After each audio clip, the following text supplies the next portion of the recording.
Good evening, dope people. We want to welcome y'all to another dope episode of the Fat Girl Chronicles, where we get all up in your business and discuss the topics that matter to us most each and every Tuesday, which we lovingly call Fat Tuesday, right here on Facebook and YouTube. Instagram is cutting up and it keeps kicking us off.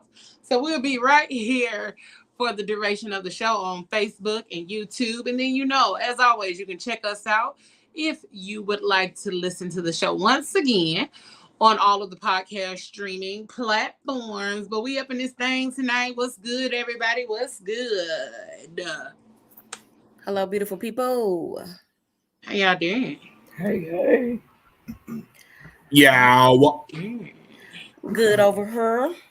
Y'all all right? Everybody all Listening right? to this rain. I just woke up to my alarm for this. I love y'all. Oh, I thought you looked like your breath stink. Okay. Wow. He just gave you a nice compliment. You just gonna go at him like that. That's crazy. That's crazy. It's all That's right though. crazy. Who gave me a compliment? Nobody. I got a compliment. I missed it. What you said? I take it back. I said you need a footstool to close your curtains. That's what I said. That's not what he said. But that's not what he said. But it was a compliment nonetheless. Y'all saw me. Mm-hmm. I didn't even know y'all saw me. Buy your a curtain footstool for Christmas. That's what I said. Okay, thank you. Mm-hmm. I'm okay. I need a footstool. I know. Make sure that it's bedazzled. Mm-hmm. Anyway. Make sure it's something. Y'all done? I was being nice. I ain't do nothing. Y'all done? Okay. Yes, so, if y'all did not check the show last week, we were talking about soul ties, and last week we kind of tapped into more of the positive effects of soul ties and all of that good stuff. And this week we're gonna tap into the negative, because just where there is positive, there is negative when it comes to anything in life and in this world. So, just like we talked about positive soul ties and all of the great things and communication and how to nurture all of the positive connections and things like that, we're going to talk about just the opposite. We're going to tell y'all how to let go of soul ties, how to release them, how not to get caught up in those type of connections that no longer serve you, or those connections that no longer are fruitful. Because everything that is connected to us, we need it to be fruitful. We need it to be abundant. We need it to be beautiful. So tonight we tapping in and we starting with, I'm gonna run down the types of soul ties just in case y'all didn't get them last week. So we got emotional soul ties, physical, spiritual, and mental. And I'm gonna give a brief description. The emotional, those are formed through deep emotional connections with someone. You feel bonded to this person through shared feelings, support, or vulnerabilities.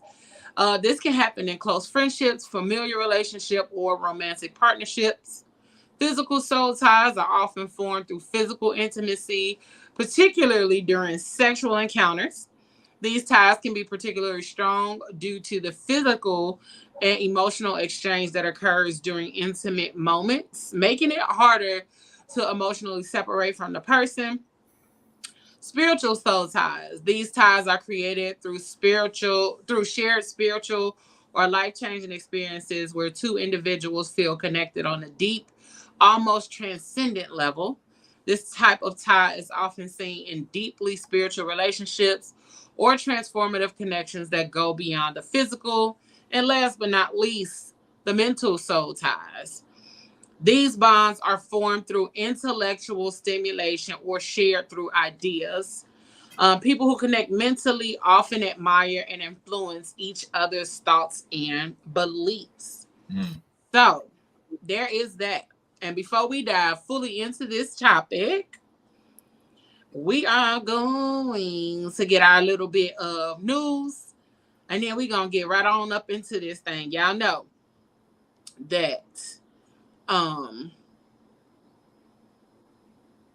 these conversations get deep and we be talking and talking and talking. So I want to make sure y'all get y'all a little bit of news before we get up into this thing. But digest that information that was just given to you, and we finna get into this news real quick. Okay? Y'all ready? Y'all ready? Y'all ready? Okay, I'm ready.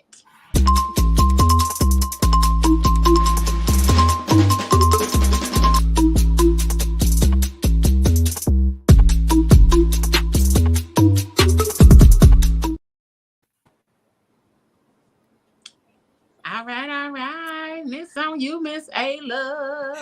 Okay, hey y'all. A lot going on in the news today. Yeah, so there's a lot going on in the news today. According to the Weather Channel, evacuations are underway. And schools are closing in Florida ahead of Hurricane Helene. I believe that's how they say. So it's been a state of emergency in Florida. It's supposed to expand all over Florida. So if you know anybody that's in Florida, or if you are in Florida, y'all be safe out there in them streets because it is coming. It's supposed to be coming tomorrow and most of Thursday. So y'all be safe out there. Also, Preply.com issued its list of rudest cities in 2024.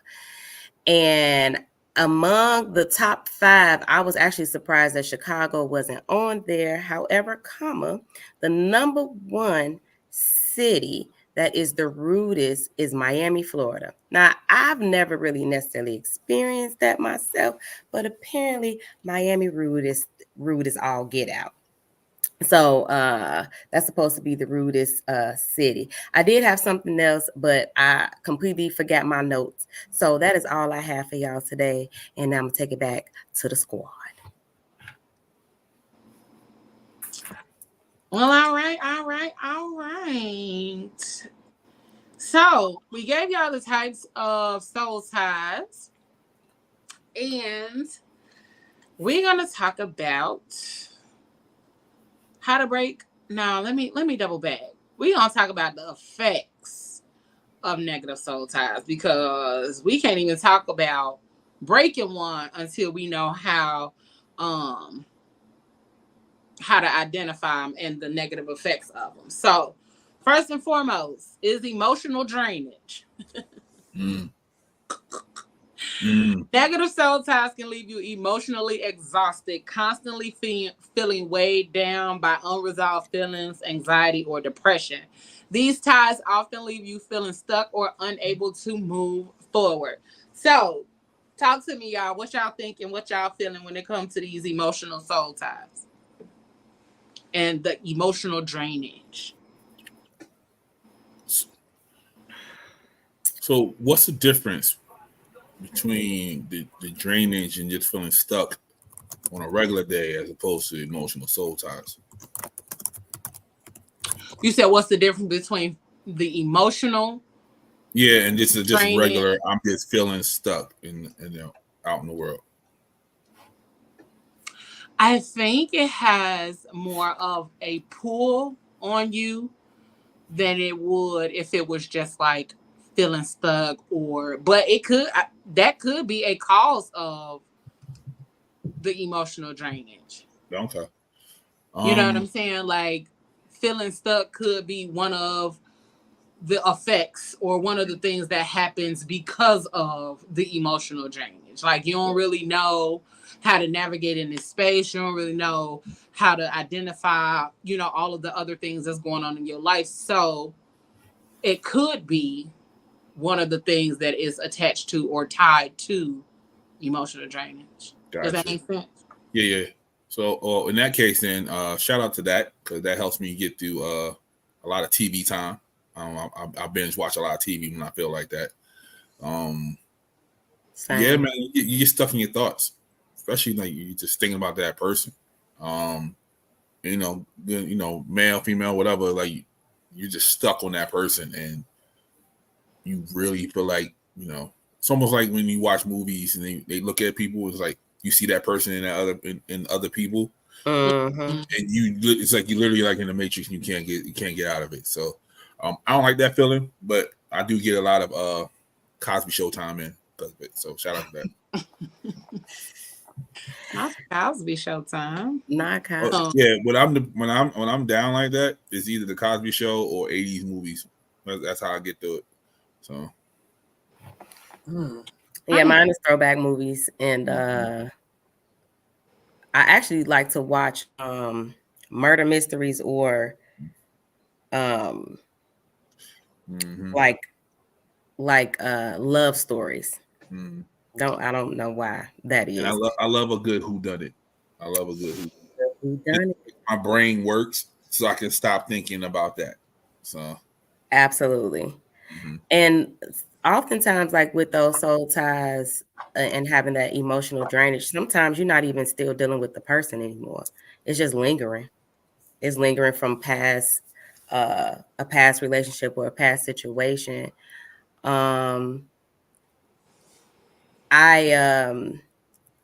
was talking to someone before who was doing yoni steams. I don't know what it is for me, and I don't know what they have for you guys, but I know as far as for women, there's you can do a yoni steam, and in the midst of you doing like a yoni steam, you are praying, manifesting, releasing. So releasing those soul ties or those people, and you basically are saying who or what you're releasing out of your basically your womb chakra, and you're pushing them out. And ironically enough, when I first heard it, I was like, okay, but I tried it. I tried it a few times, especially in the midst of my divorce, and it actually helped because I don't know if it was more of a mental thing or if it was more of a finally being able to release certain things, but it was also not necessarily just releasing that past relationship, other relationships from the past, and especially if you dealt with somebody that was a cheater, releasing those people too, because those energies intertwine when you're dealing with somebody who has cheated. You're taking on whatever that energy from whomever they've been cheating with multiple people or just one or whatever the case may be. You're taking all of that energy in as well when you are intimate with somebody, or just dealing with, like I said, emotional bondage. So yeah. And reading too, Fuji-la, that's good too. Yeah, your cells morph when you get physical with somebody. Like you take on the cells of the person that you've been physical with, and it takes a while for those cells to die out and rejuvenate into your own cells again. So that makes perfect sense. And men got the gooch. We can steam our gooch, but I don't know a lot of men that do that. Wait. Oh, that's why you guys can steam your gooch. That is true. That is when did this happen? Oh, they have them at the spa. It's been a thing. Yeah, but it's a thing. It's been a thing. So this is a thing. Yeah. Steam out that gooch. It's been a thing. It's been a thing for a little while. So men is now steaming. Oh, okay. Yeah, to release the toxins. To release the toxins from your body. That's really what that is supposed to do. It's supposed to release the toxins from your body, and then also you can do your gooch. You can do the anus. So you releasing all of everything that you have intertwined with. So I'm not gonna lie to you. That's no. I think that's why I got therapy for. You might want to steam the your anus or something. No, why? What? Get it up out of there. Get it. Listen, look, no, y'all just added. I think every time we have these conversations, y'all add more and more stuff, and I just we're not adding. We telling. I think we'll just be adding stuff. No, man. Hey, continue. No, like continue, Ayla. Continue, Pablo. No, because like it's a release. That was releasing so much. Like certain parts of your body, things release. So like your feet, the top of your head, down there. Like I'm not gonna hold you. I just found out about this type of release, like this type of foot thing that you could do, and it releases all. I was about to say you've never had one of those. It's almost like a pedicure, but you put your feet down in it. And when you put your feet in there and that water turns black, it's releasing the toxins from your body. I just applied for that. That's doing. I made a reservation for that. Yeah, you didn't know. Right. I felt like I needed a cleanse. I want to start over again. Yeah. I think I need it. And wait till you realize how much toxins you've been holding in, and that's part of a soul tie. Yeah, but this whole gooch thing, no. You still stuck Bruh, on the y'all, gooch part. it'd be so funny when dudes talk when No. we bring up certain parts of the male body that y'all are often surprised or just like, what? Oh my God, no. Like, No. I'm not. it's Oh a my part God! of I just your didn't know body. nothing about it. Relax. I just didn't know nothing about it, and it's Yeah. just you know. It's not just for pleasure. Yeah, it's my point exactly. Like, yeah, it's not just Yeah, for it's pleasure. not just a pleasure thing. yeah, I'm just. Oh, really? We just. And I'm gonna gonna say this because I've said it before and I'll say it again. I think that men actually need to hold more value, right, to Themselves. their sexual organs than they do. Yeah. I really, really believe that y'all should do that.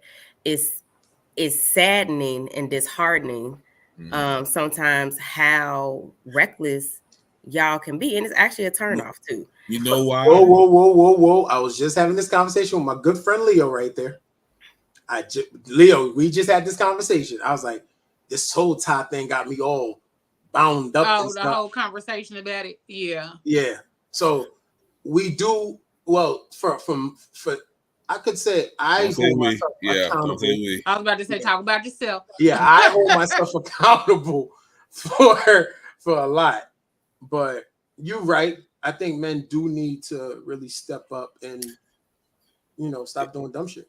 It's the knowledge base. I feel like y'all see y'all organs only for sexual pleasure. Like that's it. That's all. Y'all don't see it as for it themselves. being more they than ain't think that. about nobody else half the time.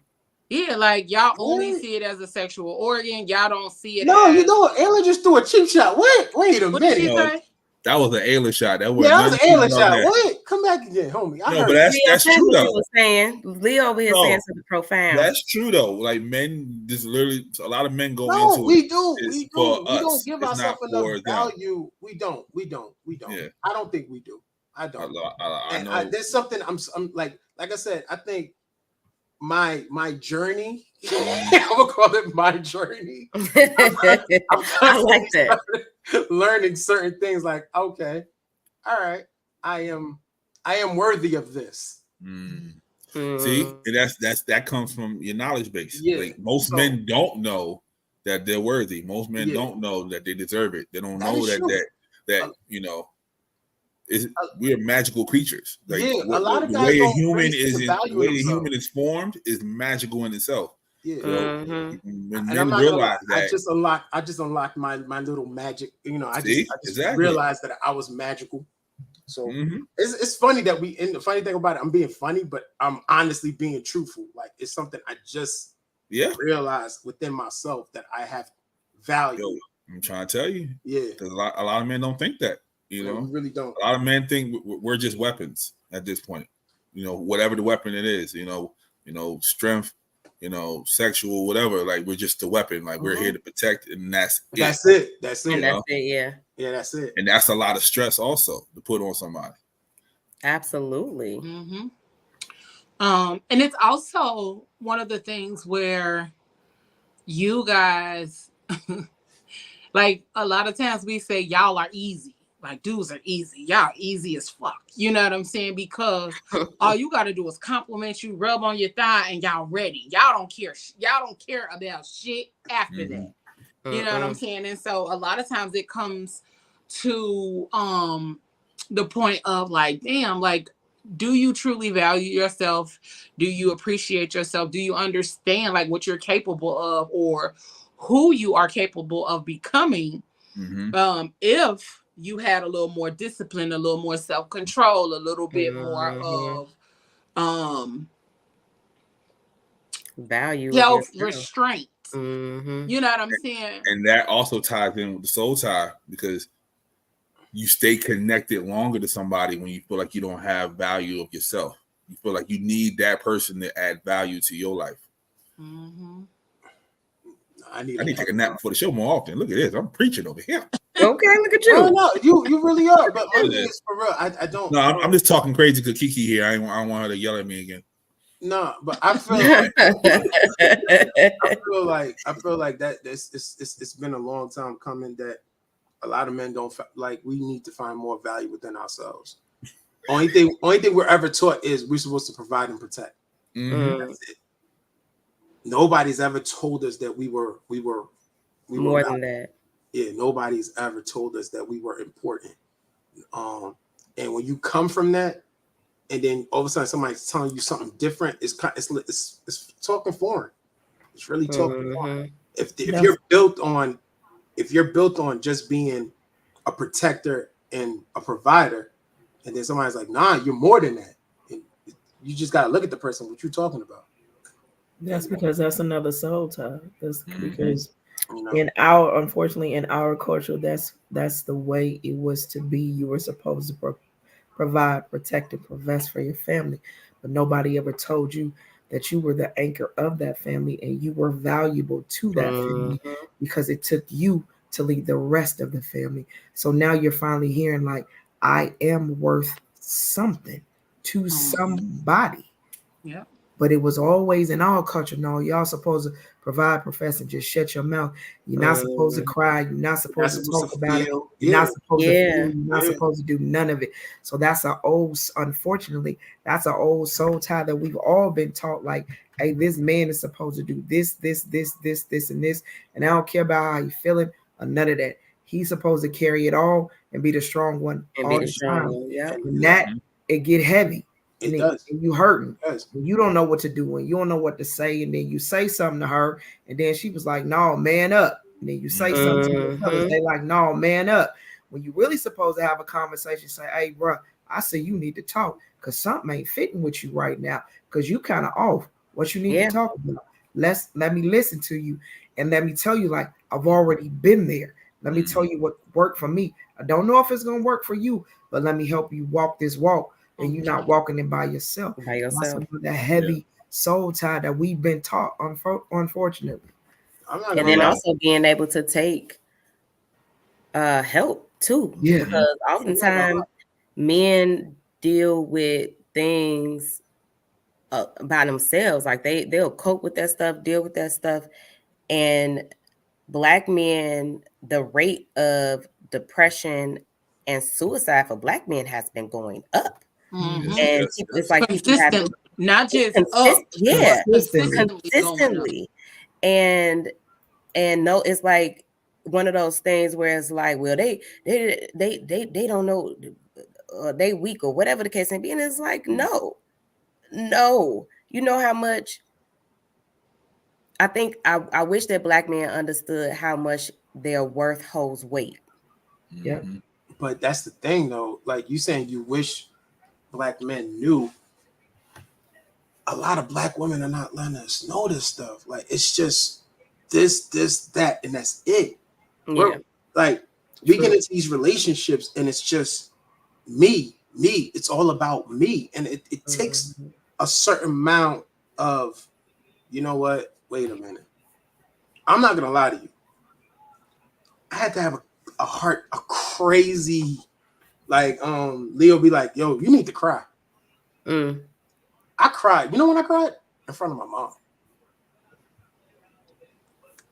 Yeah, that's my good. mom broke me. That's good. And once that clicked, I was like, all right, cool. I gotta leave my wife. I gotta leave my ex-wife alone. I gotta walk away. I had to walk that walk. And I didn't know what was next, which was crazy. And that's why I say a lot of times that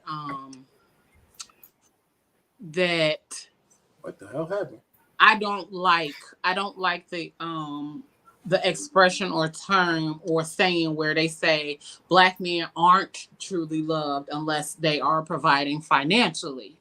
And that may be the narrative for some, but that is not the narrative for most. It is not the narrative for the majority either, because a good portion of Black men are cared for outside of what they are able to provide, outside of what they are able to bring to the table financially, because, and this is no shot at the Black men, but because Black women are actually the majority breadwinners in a good portion of households based on the opportunities for Black women to receive education, funding, all of those kind of things. So it's definitely a different thing, because it's not just a matter of like, we only love y'all if y'all got money. Shit, my love, I had the best relationships when we didn't have no money. But you see, that's probably what you're offering. But I'm just saying in That's general, what. like, No. I In had my general, best that's not true. relationships That's not true. when we didn't have no money, because that's where our creativity came in. That's where our intentionality came in. That's where we were more focused on each other. And then as we did start like doing things and gaining financial growth and all of that kind of stuff, it got more difficult, simply because we were now tackling, like, literally, like the song say, more money, more problems. Like, it's literally a thing, simply because as you get more money, there are more things that you are trying to obtain, more things you are trying to handle, more things you are trying to put together where your life makes sense in this way.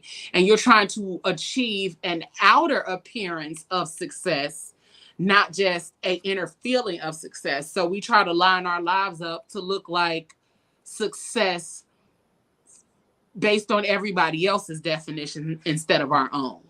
You adding more expenses. But you got to understand that too. There's some men that are carrying a load, not only for their immediate family, but for their outside family. And we got. I'm absolutely sure of that. We definitely got to break that. And the funny thing about it is, it's like, that's what, and the funny, like, they're not being supported mentally on no ends. And the reason for that, a lot of people talk about their love language, but people don't know how to show love. Yeah, like, people always want to learn how to receive it. People don't know how to show love. Because it's never been shown to them. That'd be a big never been shown to them.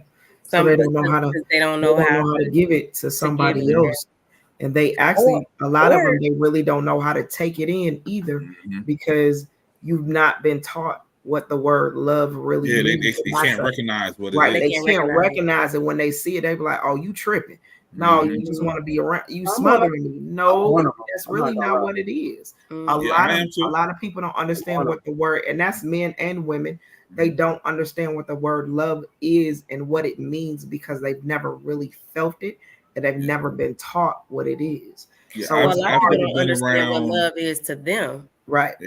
So when we talk about love languages and things like that, I know I'm a combination of all. And I know, depending on the day or the mood, this particular love language sits out more than that. So depending on what I'm going through, I may need more quality time, or I may need an act of service, or I just may need you to tell me I'm pretty today. Like, it just depends on the mood. And I think a lot of people don't take the time to get to learn their person, as well as getting to learn their own. So then when you learn your person's love language, then you know how they receive love. So now you're going to try to figure out, how do I show them that this is how I love them, because this is how they recognize what love is.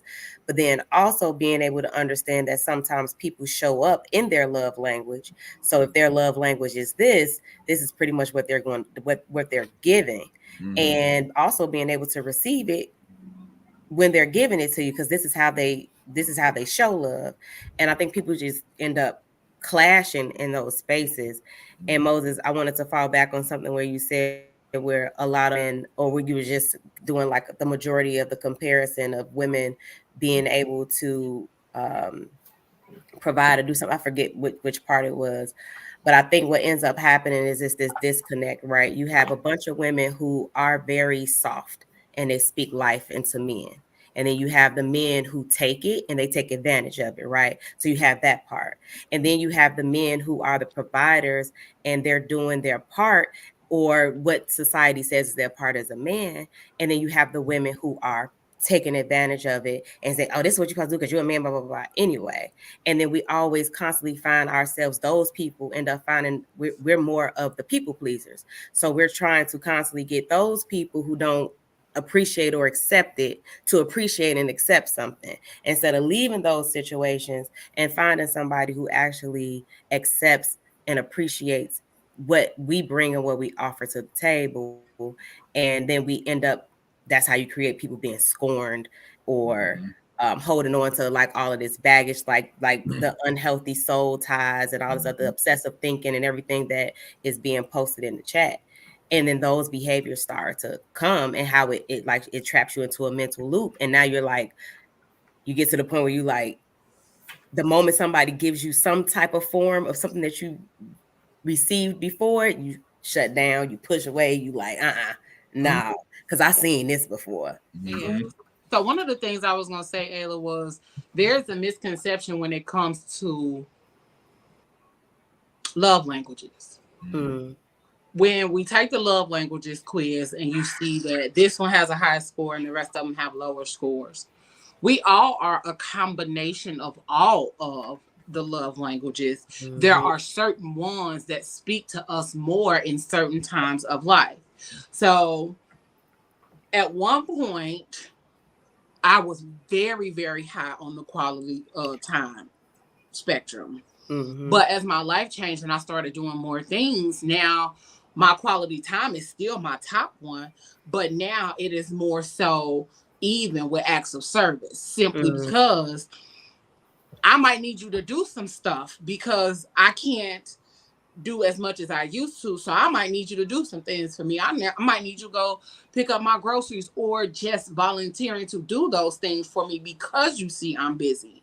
And so we're all a combination of those things. So it does make a difference depending on where we are in life. But also, the love languages are my love language to you, but also the way that I want my love language to be received. So we have two different ways of loving. It's the way I give and the way that I receive. So I think my top way to give love is words of affirmation. I will. Yeah, it is. It is. But then also right behind that, I'm a gift giver. Right behind words of affirmation, I give gifts. And then right behind that is physical touch. You know what I'm saying? And so, well, quality time, then physical touch. But the way I want to receive love, I want quality time, I want physical touch, then I want words of encouragement, then I want gifts. You know what I'm saying? So there's a different order of how we give and then how we receive the love. So I think what causes so much chaos in relationships is because people will be like, what's your love language? And they tell you what their love language is. But then we don't take the time to figure out their love language when it comes to giving love. We learn their love language on how they receive love, but we don't necessarily know their love language when it comes to, so it's like, we got to figure that part out because we are missing a step. And then it causes all of this other bullshit and chaos in relationships because we're missing part of it. No, this one, I told you my love language was quality time and you don't never spend no time with me. Well, did you consult? I told you I was gift giving. You don't give me no gifts. What are we doing here? Yeah, so it's like sometimes you got to look at what the person is giving, because sometimes they may be giving you the quality time, which is the gift from them, because they don't like quality time. They may not like physical touch, but they done sat here and cuddled with you and spent time with you and all those other kind of things. So it just, I think a lot of times that is an excuse to not do the work. To try to understand and learn the person that you're dealing with. But I want to read this comment from Unknown Journey. He said, boys are put on an emotional lockdown when they develop into men. We miss ties. This prevents us from looking beyond. We miss good connections because we focus on the wrong things. That part. Yeah. I had to learn that with my mom. I did not know how my mom, showed love. Hey, Sugar Dumpling. I'm glad you hopped in the comments. I saw your message. She's military, so she's hard at all times. you know, and I had to be hard at all times, you know. So as we got older and I got the therapy and I told her, you know, what bothered me as a kid, that's probably, I think I was like 40 when I first saw my mom like really cry, you know, like, because other than that, she sucked it up and she went in her room, and you know how moms do this, they go in their room and kids don't need to see that. Mm-hmm. So yeah, I had to learn how she showed love, you know, like boy, you know, I love you, you know, boy, I'm just playing, you know what I'm saying? Like I had to learn that from my mama. So, and I realized messing, you know, dealing with my mom like that, the earlier women in my life were similar. They were hard, you know what I'm saying? Not showing love women, you know, like, because that's what I knew. I knew nothing else, you know. And then when I really wanted the soft woman, I didn't know how to treat her. And, you know, I'll be the first one to admit that. So, shout out to y'all watching. Shout out to y'all if y'all watching. Shout out to y'all if y'all watching. If y'all watch it, I fully I'm sorry. understand that. I fully understand that. That's why, like, a lot of times when I say, like, how I operate is what I saw, it wasn't necessarily what I saw my mom do with my dad, because my father passed when I was younger, but it was more so just how I saw my mom operate as a woman. Not just like, I never really saw my mama fully operate like in a romantic relationship, because like my dad was similar like any old school dad, James Evans, you know, Carl Winslow, you know, that kind of dad. He was very stoic, very, you know, I'm the daddy, you know, like that kind of thing. So, do as I say. Yeah, do as I say, not as I do, all of that kind of shit. And so that's how my dad was. But I saw my mom just over time fully be this beacon of love on all occasions at all times. And so even when people spoke about my mom, like one of the things that I always laugh at is my godmama told us that your mama was the only woman I've ever known who was happy every time she got pregnant. Every pregnancy, she bopping around here like she done hit the lottery. You know what, Doc?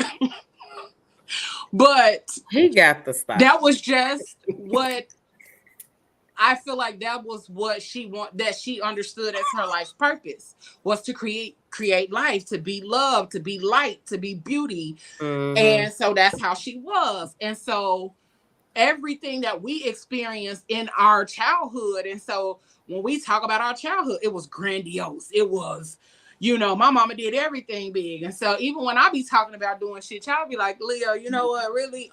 So it's learned. That's who I got it from. I learned to think big, dream big. Hell, every Christmas we was wondering what was gonna get, and then you come out and it's the whole living room is full. So those kind of things, like Pablo said, are learned. And how my brothers operate as Black men. My oldest brother is the real calm one. The, you know, I can talk to you, I can listen to you, you know, and his voice is very calming and very soothing and very, you know, and he'll never really get loud, you know. And I'm like, damn, I wish I could be like that. But it was also like him growing up in that space. He was the oldest, he was responsible, he was this, he was that. And so even witnessing him grow and become more of himself, the one thing I can say is that I never saw my oldest brother hide his feelings or emotions. And maybe that was something my mama instilled in him, because he was the firstborn, the only child. And my second oldest brother is the total opposite, unless he is in the space where he needs to be emotional or needs to cry. So I say all of that to say that we do have to understand that our upbringing, the things that we've learned, the things that we've encountered, sets us up for how we become in the future, how we attach ourselves to people, how we end up in some of the situations where we end up with a negative soul tie. When we end up with a negative connection and we like, God damn, how did I end up here? And we be out here questioning. But sometimes we end up with negative soul ties because we be out here hunching. Y'all gotta stop hunching. Because we be out here hunching. Hunching to get you messed up. Man. Let me tell y'all something. So when you talking about the hunching, I was listening to, I told you earlier, I was listening to Ricky Smiley, right? So today is Tuesday. So they have this thing called Paternity Test Tuesday. Lord. So I went down a rabbit hole of all of the previous Paternity Test Tuesdays. And I'm like, this is just so messy. Like messy. And some of the people were really young. But the ones that got me were the ones that was older. I think the last one I heard was a woman who was 47, has a 2-year-old. All of her kids are grown. Her oldest is like 30. She had a baby with a man who is 58. His name Clarence or whatever the case may be. And they sitting over there having this, they got a 2-year-old.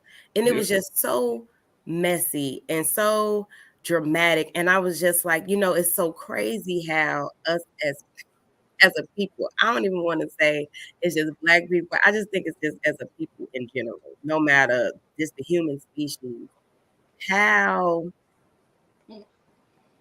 toxic and toxic, selfish, and unaware we are in a lot of the decisions that we make, and unbeknownst to us, the soul ties that we create. Because it was a few people that were on there that were married, and they're the one today. Yeah, the one for today. He was married.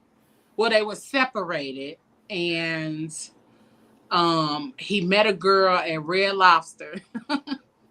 Girl, it was so he was many flirting with the waitress. men. He left her $100 tip as a way to flex, and then they got to talking, and then after a week, they ended up having sex. He ghosted her for a month. He came back. She was pregnant. He never told her nothing about his estranged wife, that they wasn't, and he never told his wife about her either. Yeah. And they end up having a baby. The baby is 13 months. The girl was, I think she was like 26. I can't remember how old the dude was. But yeah, it was messy. All the time. Messy.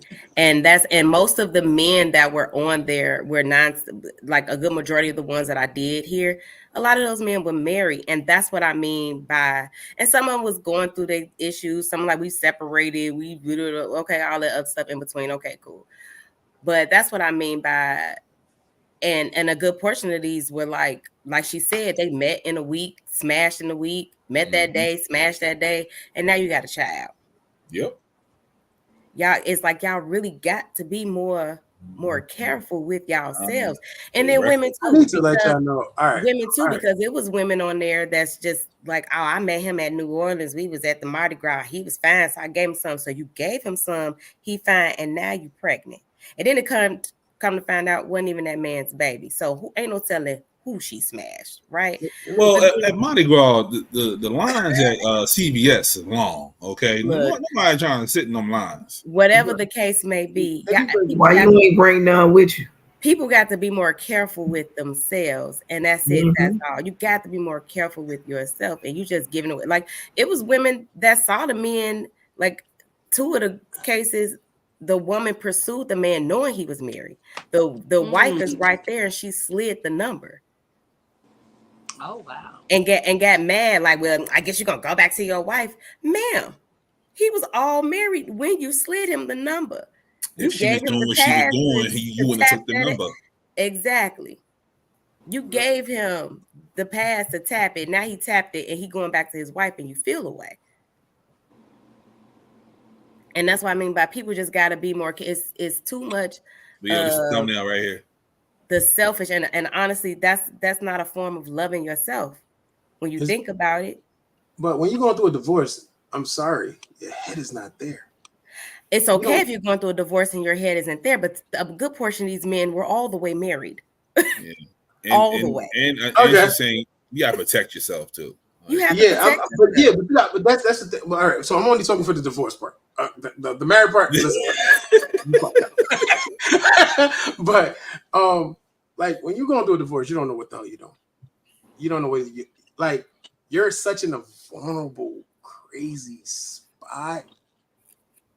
Like it's like, and everything's coming. You're smashing everything when you divorce. Huh? Just smashing anything? No, he was going through his whole phase.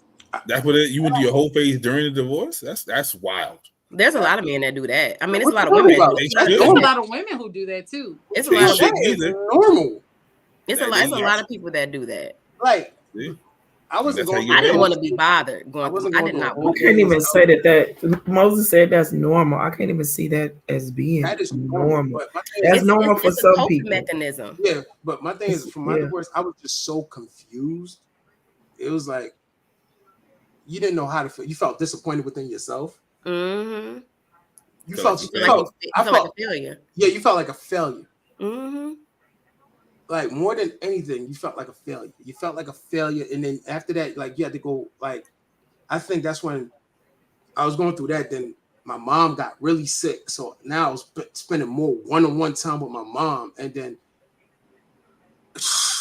just to go back to her to feel to be like, yo, you don't really feel empathy. Yeah, you just wanna you're numb. Mm-hmm. Half of the time, you're waking up and you don't even know your life is on cruise control. Mm-hmm. You got to find yourself out because you're technically mourning. You're in mourning, and so, I think a thought process and be honest, it's so funny because that's why I really do think Leo, because I think she was probably one of the main ones that actually was like, yo, what's good? My cousin was like another one who was like, what are you doing? Like he was constantly asking me that question. That was the first thing he would, what are you doing? And if you don't have somebody who's really in your little, when you're going through that emotional, dog, you're lost. You're done. Let me tell you, the village is important. Yeah, you're lost. The village is important because my village kept me. You hear me? Like you talking about Leo and the aunties, my girls, my besties, my sisters, my family. Like had it not, some of his family, like had it not been for certain people in my life during that time, I don't know, because I think like people, I'm not doing any comparison with people who have never been married, right? I don't know that process. I just know that I've been in a relationship and broke up, and then I've been in a marriage and broke up. And those emotions were not the same. It was not the same. That was not the same. No. That was a boy. And so I think, and those soul ties, I think is I don't know how to explain what that soul tie feels like, other than, like I said, it feels like mourning. Honestly, it feels like you lost a piece of you because you tied yourself. Yourself to this a bigger responsibility. Because it feel like a bigger responsibility when you're married as opposed to being in just a relationship. As opposed to and then on top of that, you're seeing a future, right? You have planned your life out. That's where it goes. Person. Yeah, that's where it goes. So it's this whole thing of life plan on. It redirects your whole. It redirects your life. You know what I mean? Everything is redirected. Nothing is the same. And a good portion of the time, some of us are never the same after that. It's just like my mom just posted a death experience. Some of us aren't the same after we lose people. Sometimes it makes us worse, sometimes it makes us better, sometimes it makes us worse before it makes us better. I also think in those instances, like I can't speak on it when it comes to marriage, but I definitely can speak on it when it comes to like the death experience and kind of what Moses was saying, where it's a coping mechanism. Like literally going through your whole phase is a coping mechanism. Like, and it's a weird fucking space to be in. You know what I'm saying? It's a weird space to be in because, and I think I talked about it on the PGC After Dark. I was about to say the aunties on PGC After Dark, where it was either there or here, where I talked about how I went through my whole phase, like after being with somebody 8 years, then breaking up. I went through a little bit of a whole phase, you know, trying to get myself back on track. And then I lost my mama. And I was like, well, there's that. There's no more. It's about to be hoe is life from here on out, you know, for a while. And it was. And it was simply because it was a coping mechanism, but it was also in those spaces and in those times, like I didn't want to be here no more. So I didn't care. I didn't care about myself enough to be like, well, I'm not just going to be fucking. Nah, it was like, I really don't even care. I don't care. I don't care. I don't care. I don't care. It comes to a point you just want to feel something. Yeah, and that's what I was about to say. Like, it becomes a point where I just want to feel something, even for a moment, even if I don't even really care. And it would be like I would have sex, and then I'd be like, all right, bye. Don't get comfortable. Don't put your feet up. Don't roll over and be sleepy. Bye. Your moment has passed. Get out. And that was literally how it was for a while. And so even after that, it took a lot of work. It took a lot of therapy. It took a lot of even understanding where I was at that point in time in my life to know that that's what I was dealing with, to know that that's what was going on. And I'm like, yeah, damn, that's what it was. So even with those kind of experiences, we don't even recognize the soul ties we're creating in those experiences with people. And then we just end up dealing with the repercussions of those soul ties sometimes, because we be like, God damn, why my shit can't get right? Why I can't get my shit on point? Everything starts to fall apart. Things start failing. Nothing's going right. Because ultimately, you are constantly like Mama said, your pain manifests into bad behavior. So now you're just out here reckless.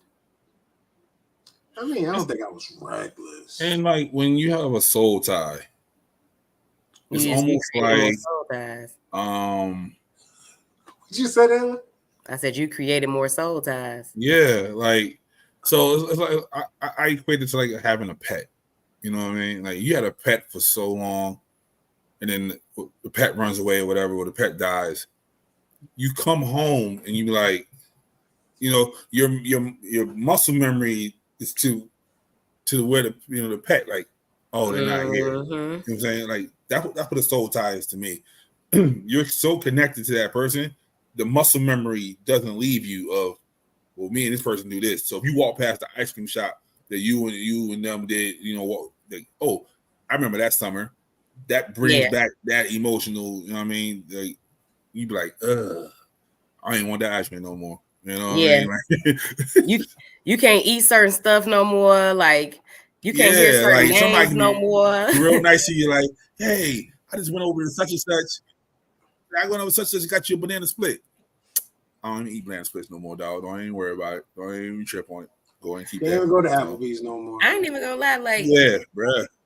I remember no more dollar margaritas, bro. We good. No more dollar margaritas for me.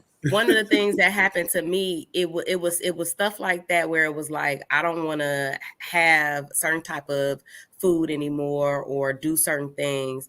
But then it was also, I don't want to hear certain names because his name was so common. So, or it would be, or it got to a point where I was just like, I just don't want to be around men. Whoa, that part. I didn't want to be around men because I was at a space where I'm like, y'all are disgusting, selfish, absorbed succubus of people. At least that's how I felt at that time. Like it was like my spirit in that moment was just like, y'all are horrible individuals. Now, mind you, I had to I have men in my life where I looked at where I've seen them be like these amazing men or these messed up men and then learn and become better, right? And that is always the hope. But I know that finding like the type of person or man or whatever that I feel like will fulfill for me or who God has for me, I know that'll come around. And whenever it comes around, I'm jumping head first, right? But at that time when all of that happened, it was really hard for me to just be around men and light-skinned men. I had a thing against y'all. I definitely had a thing against light-skinned men. But honestly, when you are in those spaces, right? When you are in those spaces, you pick like the silliest and the smallest I of can't things relate because you just mad or you're and you just don't want to be reminded. I get it. And the messed up thing about a soul tie is that it sits with you for so long that you're still thinking about this spirit of this person even after they're gone. Yes. And you don't want to think about them, so you're trying to dissolve of anything that makes you think about. And God forbid you have a conversation with that person while you're trying to break that soul tie. That's when the real bad shit happens. Oh, you try to have a conversation with them? You talking to them? Some people do. Because some people need closure. I don't need closure. And you know what happens to closure, right? Openings. I don't need closure. And then now you got another soul tie. Yeah, exactly. Yeah. Because you can open up some stuff. We good. Auntie Michelle said, desperate hearts do desperate things, and going through a divorce puts you in such a spin out. Your mind and heart aren't congruent at all, and you are lost. And so is your good judgment. Absolutely. Auntie Michelle over the SAT words. That's right. Crazy. Well, look, not the SAT word. I read, so I was able to pull it up. She must have ChatGPT as a keyboard. Something. Jeez. Not she use ChatGPT. Not she needs ChatGPT for congruent. What? Yeah, the name thing is serious. No, that name thing is crazy. Yeah, especially when they have a common, like a super common name. But yeah. Being reminded, like if you're trying to release yourself from somebody, but their name is common. So you see the name everywhere, you recognize it. Like George. Yeah, I know my exes is going through it. They hate to see the George coming right now. I tell you that right now. Wow. Man, yeah. Oh, man. I'm sure. Like when I first met you, Pablo, I was like, oh, it's my dad's name. Like that was my thing. It's like for that name in particular. But also I got like 900 Georges in my family. So yeah. The lady in my school, she said that. She said, we're Greek. So everybody middle name is George. I was like, oh, okay. Like I said, I got daddies, uncles, cousins, my daddy, uncles, cousins, and they kids, and this, my granddaddy. So again, shout out to them. I'm sorry. I really am. I'm so sorry. So I was putting the information in regard. You know what? I was putting the information in regards to like the effects of the negative soul ties. So we talked about emotional drainage, but also let me give you the other three. So loss of identity, When you're overly connected to someone in a toxic way, it can lead to a loss of your own sense of self. You may start to prioritize the other person's needs, opinions, and emotions over your own, losing touch with who you are. Difficulty forming new relationships. Negative soul ties can prevent you from forming healthy connections with others. You might find yourself repeating toxic relationship patterns or struggling to open up to new people. And then, last but not least, obsessive thoughts. An unhealthy soul tie can cause obsessive thinking about the person, making it hard to focus on anything else. It can trap you in a mental loop where you replay past experiences or feel overly attached. Yeah, so when y'all constantly checking on their Instagram page or their Facebook page to see if they still married, talk about it. That's a soul tie, people. Talk let about that, it, let Pablo, that go. Just go ahead and block them. Just go ahead and block them.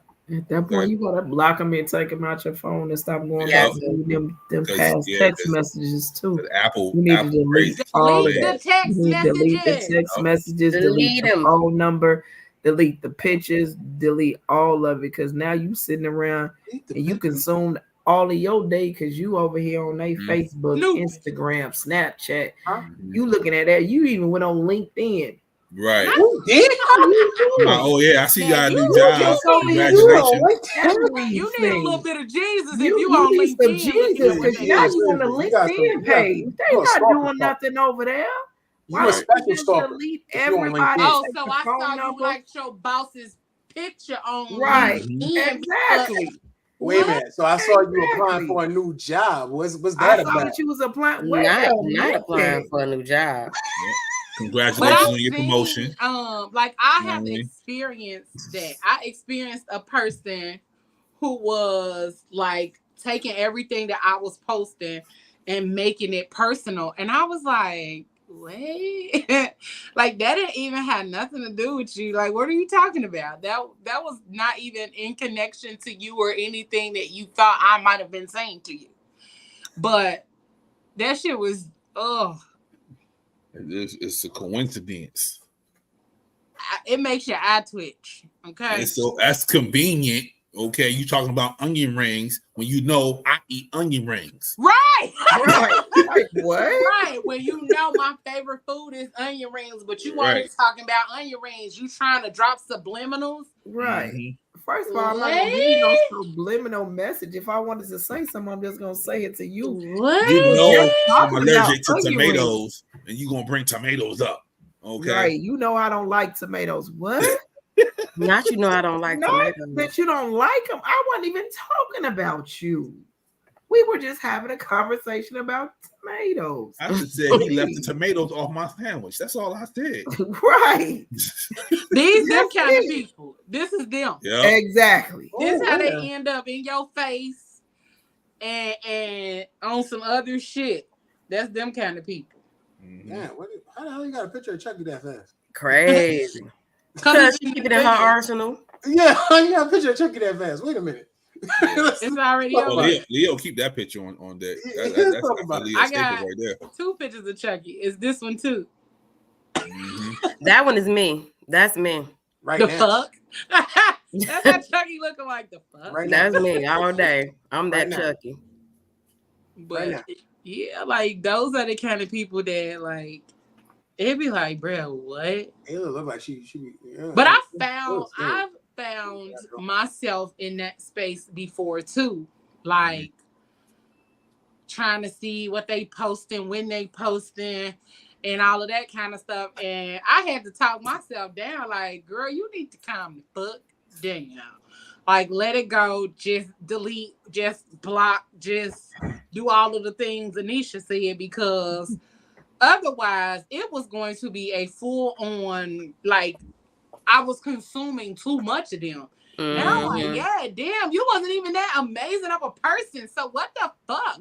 Right. What am I doing? I'm like you. The connection wasn't even that deep. So the sex wasn't that good either, but yeah. Exactly. And look at me. It wasn't even all that good. And look at me now. I'm on every social media page that you got. Right, I'm on your mama page. Right, I'm checking with your fam because I done hung out with the fam and I'm friends with all of them because I'm trying to see if you was with them with somebody. Come on, man. This is too much. I was having also, my home girl even play detective and look up information and right. shit. Mm-hmm. Like, look this up for me, boo.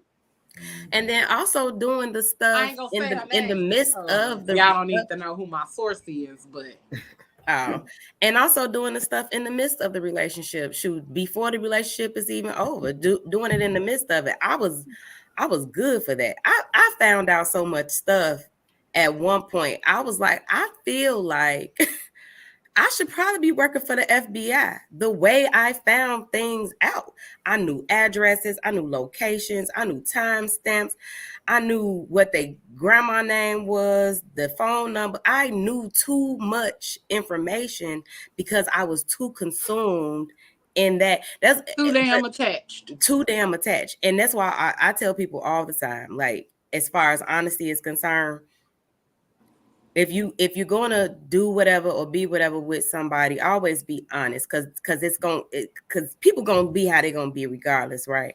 Because I am a stickler for I will find out, and let me tell you how I'm gonna find out. I don't even have to look for it. It come to me. It come to me every single time, and I will sit here and act like I don't know. I was about to say, so you got to be one of them people like me, where like I know it all. I know it all. But I don't even never know that I know, because I'm gonna move the same way I've been moving. I'm not gonna change it. I'm not gonna switch up on you. But see, I know when you start switching up on me, that hey, it's something going on. And here's the thing: I know all of it, but in the quiet way, when it all hit the fan, I'm gonna hit you with I know this, and all of this, and they be like, damn, you know what time, day, hour, minute. I can tell you about to the second, all of it. But then that's when you feel like I tell people, when you go looking for stuff, you find out stuff that you really don't want to find. Are you sure you want to know this? Are you sure why you want to pick up this man's phone? Why you want to pick up that her phone? You sure you want to go through that? You sure you want to find out? You sure you want to be? Can you handle the truth? Because my whole thing is hurt people, and be honest with people up front and tell them how you feeling and what your intentions are. Because hurt people, my love, literally hurt people. Mm-hmm. Absolutely. But watch what you. Because this be me. Let me tell y'all, this be me.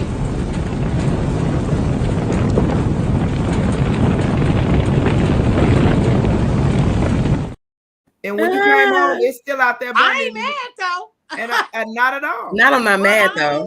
Bro. I ain't mad at all. You mad? Not at all. But you know what's also nuts? And I'm not gonna say nuts because we're not trying to pass judgment, right?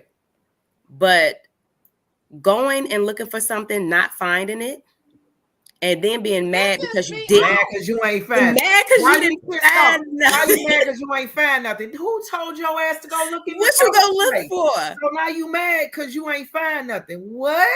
That's why I'm mad. That's why, because I ain't find nothing. So you were expect. Okay, so you took your dumb ass and so you mean to tell me you ain't doing nothing? You ain't doing nothing at all.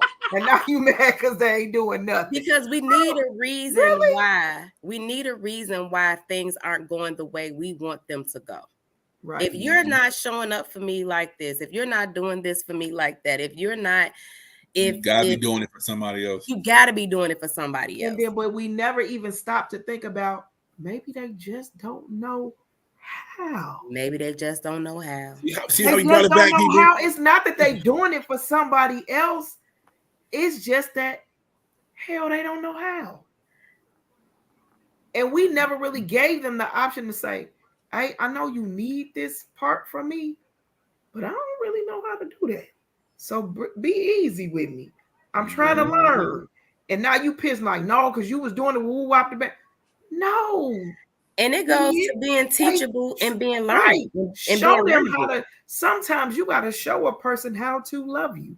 You got to pop up and show them. You got to pop up and show them. You got to pop up and show it. Okay. Because some of them just truly, honestly don't know how. You can't give what you don't have. You can't do what you don't know. So hell, they didn't know how to do it. And you thinking that they doing it for somebody else. No, damn it. They just didn't know how. And they scared to tell you because you're going to act a damn fool. And because of how you already acting. From not knowing or being in spaces where they didn't give you the space to transition into somebody who they want to do those things for. Right. Like, they didn't want to do this before. Like, I didn't want to do all that shit before you. I didn't want to do this before I got with you, but I want to do it, but I don't know how to execute it. Exactly. I don't know how to do this because I ain't never been taught, like you were saying. And so then it's a matter of us, like, trying to fill in that space and, like, show them what that's like. Mm-hmm. And I know for myself,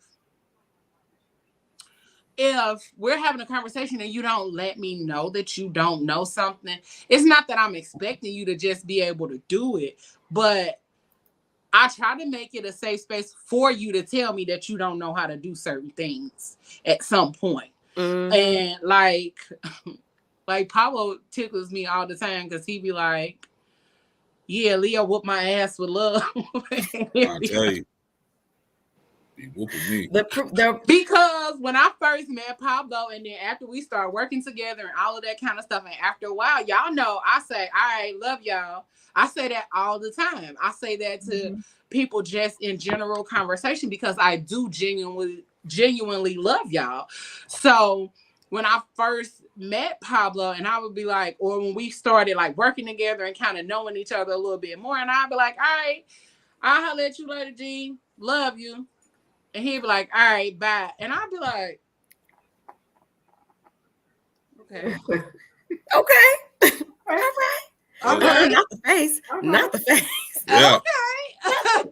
The first time, I'm like, right, because look, he didn't know how to take it in. He was that one that didn't know how to take it in. Like, wait, what? He didn't know how to receive it. He didn't know. And then after having a conversation, that's what he told me.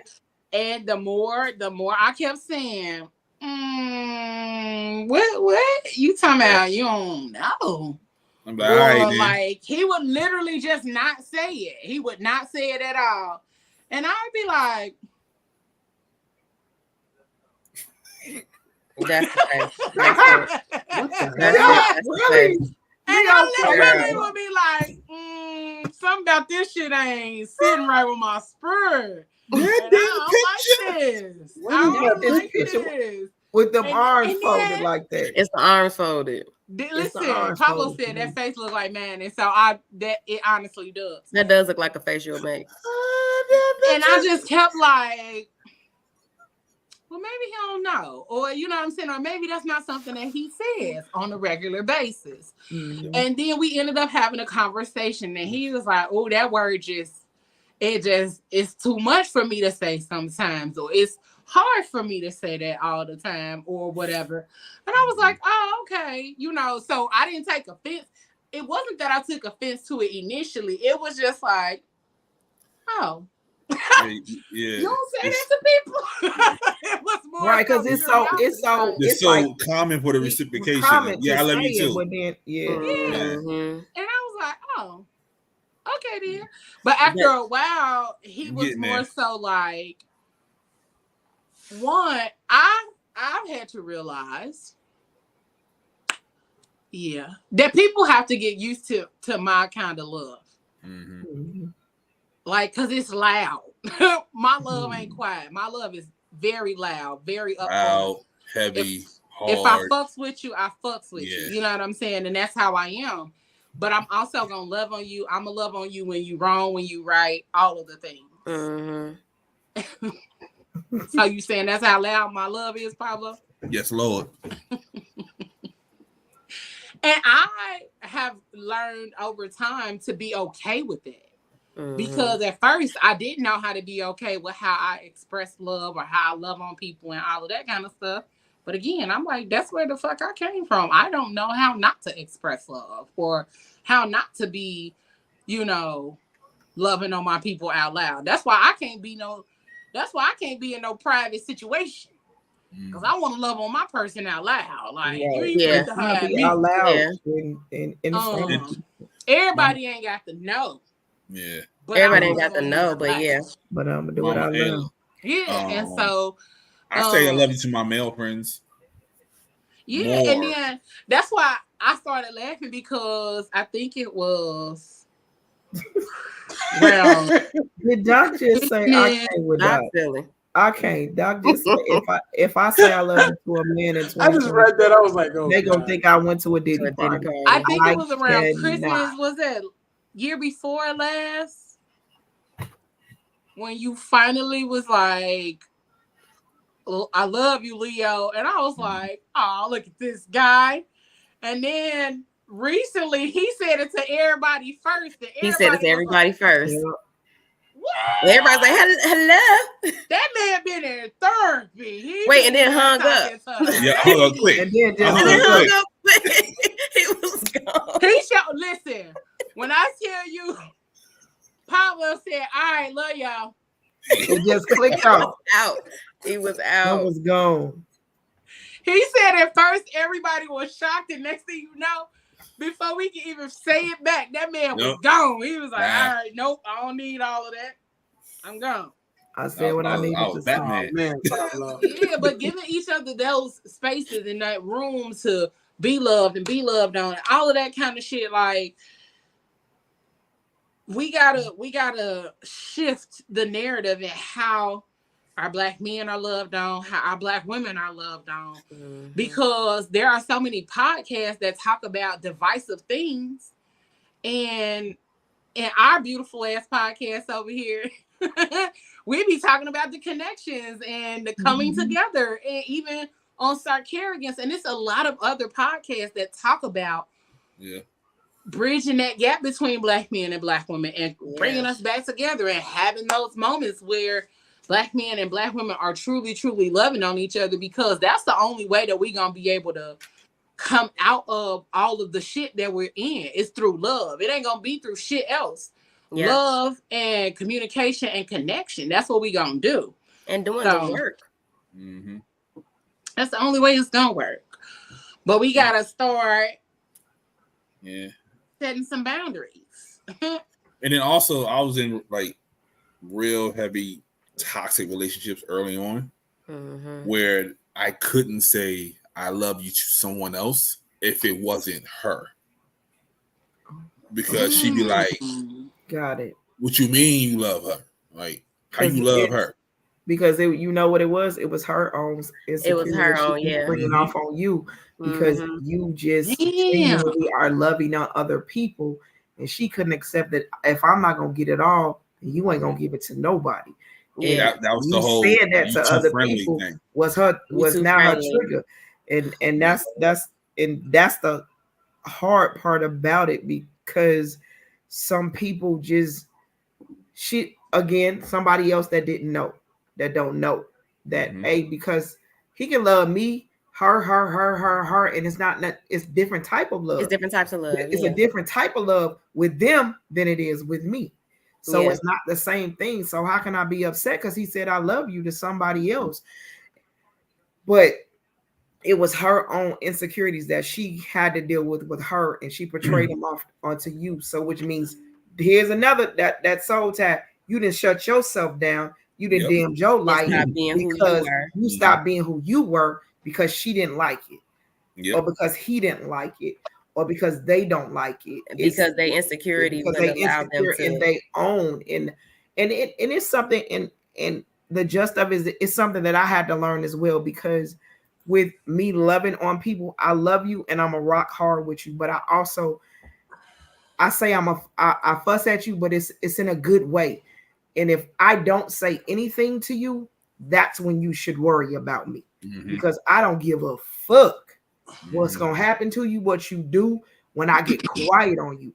But when I'm fussing at you, it's because I can see past all the hurt, all the bullshit, everything that you've been through. I see past all of that and see that it's an amazing human being in that.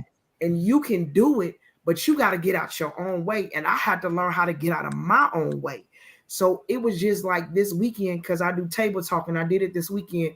And I give a safe space for you to have conversation, for you to open up. And I tell everybody, when I let you into I'm selective about people that I let into this, because anytime that I hear you have any conversation that happened to me in that space, it's me and you, because I take everybody that I put into that space. I love them wholeheartedly and hard. And what you're not going to do is disrupt their healing, their development, their deliverance. You are not going to disrupt any of that. And they said it to me this weekend. We get it now. Your love language to us is to fuss at us because I see it. I already see what you can do and see who you are. It is not because I'm just fussing or just raw. I just want you to understand you got it. You got it. Now use it. Yeah, I don't just be fussing to be fussing. I don't just be fussing just to be fussing, man. I knew she was about to say something. I was waiting for her. Use it. Use what you got. Just be fussing, girl. Like with Leo, I don't take anything personal because I see me and her and me. I'm like, she doing it. I did at first. Yeah, some people will take and that first when I first had the love. Conversation with her, I said, "Oh, okay, she gonna go. She goes hard for everybody, and she does it because she genuinely loves you, and she see what you got, but you bullshitting with it, and she trying to get you to open it up. Like, hey, you don't hear what I'm saying? Like, really." And it's not that, and it's not to hurt your feelings in any way. Yes, it's gonna sting a little bit because you standing in your own way, and you be like, and when you sit and think about what she say, you be like, damn, she was telling the truth. I can't even be mad at her. I can't be mad at first met Leo, she spoke so harshly, because when I first met her, she was kind, bubbly Leo, because she was on the interview. We was doing the interview, so she was just nice. But when we started talking, and I had to realize that she cared. And and you get the real version. You got the real version. And I wasn't used to somebody caring for me outside of the realm of being in a relationship or my family. I wasn't used to that. So even my best friend, I consider him family. So anybody else, it was like they want something from me, but Leo was just like, you dope. You dope, and I don't want nothing from you but to show your dope. That's all I want you to do. And for you to tap into it, and for you to embrace I want you to tap into what you got. I don't want nothing from you. Just tap into what you got. That's all I want you to do. That'd be the problem. What you say, me and Leo, Moses? That's the problem. Me and Leo have meetings because we literally don't want nothing from each other. So we be trying to have a meeting like, what do you need from me? I'm like, I don't know. What are y'all talking about? I never met. Then we end up be like, how was your day? And then we forget about it. We don't even worry about it. Because I think the issue there is that we really just be trying to figure out, like, because we're so used to doing everything that we be like, damn, what do I need for somebody else to do? And then if I did tell somebody else to do it, are they really gonna do it, and are they really? Would I be okay with the way? Are you gonna be okay with letting them do it? Without trying to go back and fix it my goddamn self. That part, relinquishing the control. Because I would definitely go behind the scenes, like. Yeah, I'm definitely learning. I mean, I am learning to be okay that if I hand some shit off and say do this, then let them do it. I'm trusting that you're gonna do it. But if you give me some bullshit back, I'm be like, now. Right. Give me my shit back. Exactly. Give me my change. And especially where my change at? When you know how good they are. How good they are. Especially when you know how good they are, and that's when you be like, okay, did you really just play in my face? I know that you can do this a hell of a lot better than this, and you just gave this to me like this. You gotta be. Are you for real?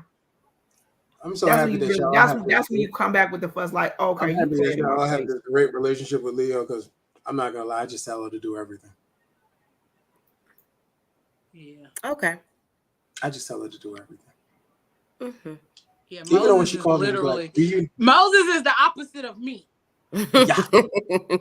Moses be like, yeah, you can do it if you want to. Like, here it is. And I'll be like, hold on. What's wrong? What's wrong? Right. You really be like, well, wait, what's wrong? Like, no, I'm not. No, Moses just be like, no, he gives it away. No, he gives it away, but you be like, wait, why are you trying to get that to me? Yeah, like, and then she has the audacity to call me and be like, do you need help with anything? What do I need help with? I just told you to do everything. What do I need you to do it? So what I need help? Yeah, that's literally it. So I don't need no help. Oh, I already told you what I needed. So whenever you do it, whatever you do is whatever you do. Okay. And whenever you do it. Yeah, so exactly. Just let me know when you get it done. Okay. No. The only thing I respect about Leo, we have an understanding. I told her my weaknesses, and she has never judged me on it. Yeah. I love that about her. That's it. I don't feel the point. I don't feel the need to judge people. Like no, but you don't understand. You don't understand. People do that. Yeah. I know, but I'm saying for me, I might have a judgmental thought. You expect something different? It's stupid. It actually is insane. It's insanity because people put you in a box of how they visualize you to be, and so therefore they create this narrative of you, and then when you don't show up that way, they mad. Right? They created this whole person about you, and it's not even who you really are. And I'm like, Leo, who am I to judge anyway? Listen, I told Leo, and I ain't the perfect person. Wait a minute, what you saying? Who am I to judge anybody? Yeah, once I told Leo I'm not here, she was like, "Okay, what you need?" I said, "Look, I'm not here. I don't know what I need." I told her I didn't even know what I need. Mm-hmm. I'm on autopilot. I've been telling. Listen, for the last 2 years, I've been on autopilot. I deal with stuff as they need to be, right then and there. If it doesn't need to be addressed, I'm not addressing it. Mm-hmm. And she understood that, and she just was like, "Okay." Only thing she calls me with, "This is what I've done." Oh, okay. We could review it together. That sounds about right. That sounds about right. And the funny thing about it is like when we came, like I told her, I was like, "Yo, Leo, this is what I need. This is what I need to do." I told Leo. Nah, Leo. That other show. I was like, "Yeah, we gonna sit down and talk about it." You sent me the whole synopsis. Yo, and that's shut up, Pablo. Pablo. I'm not gonna lie to you. If I told let me tell you something. You know what? All I told Leo, Leo, "Yo, son, I want to do something like called Crushes." Man, listen. Whole synopsis. 20 minutes later. Bing, ding, ding, swing. Because with some stuff, all you got to do is give us the blueprint. I looked at my phone. You give her. We gonna give you the whole blueprint. We gonna give you. We gonna break it down. Work it. She gonna see all of that. That's all. With some of us, that's all you got to do.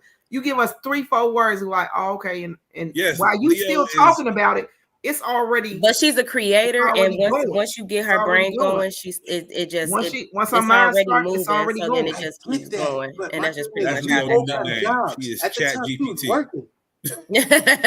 Chat GPT is her best friend. You put like 5 words in there, and it loads up, and then next thing you know, she got a whole thing.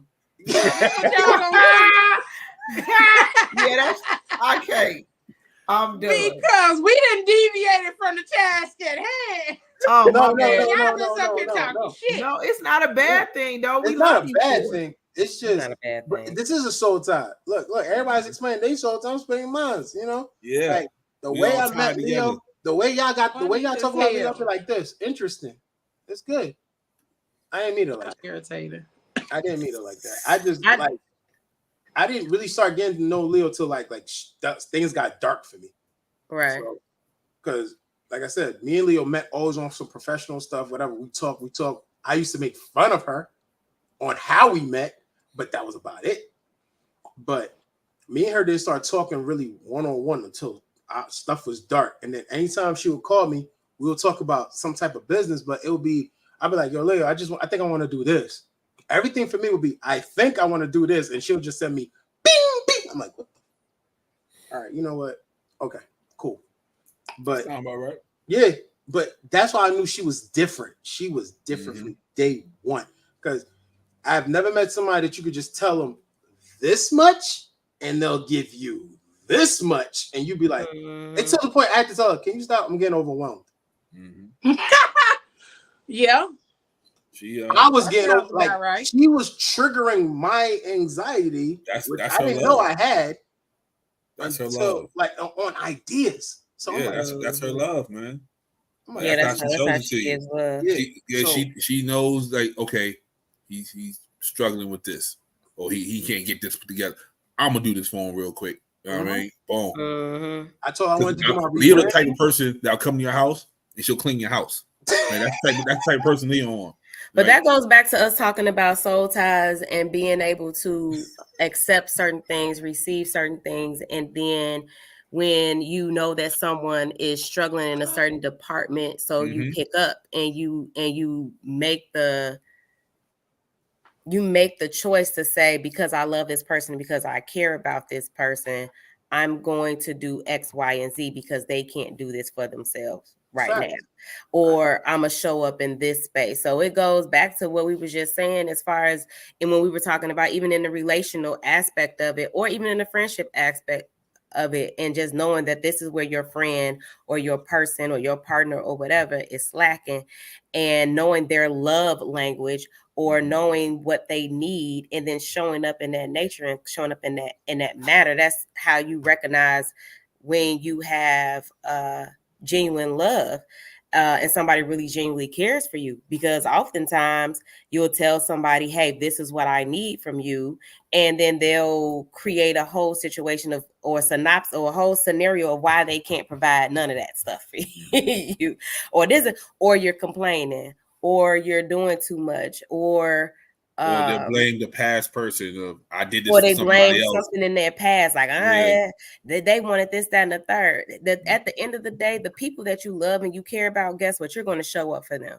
And if they ask you for something, or they say this is what they need, or this is what I need to show me love, or that this is how I recognize love, and they still don't show up for you, then I'm not going to say they don't love you, because I feel like people still love you, but they love you differently. Love you differently. And sometimes their love for you is not enough, or their want for you or need for you is not enough in their life, that they will make the changes and do the thing and create that space where you're feeling comfortable enough. And I think oftentimes we end up, especially those of us who have been in trauma relationships, we carry those things into the new.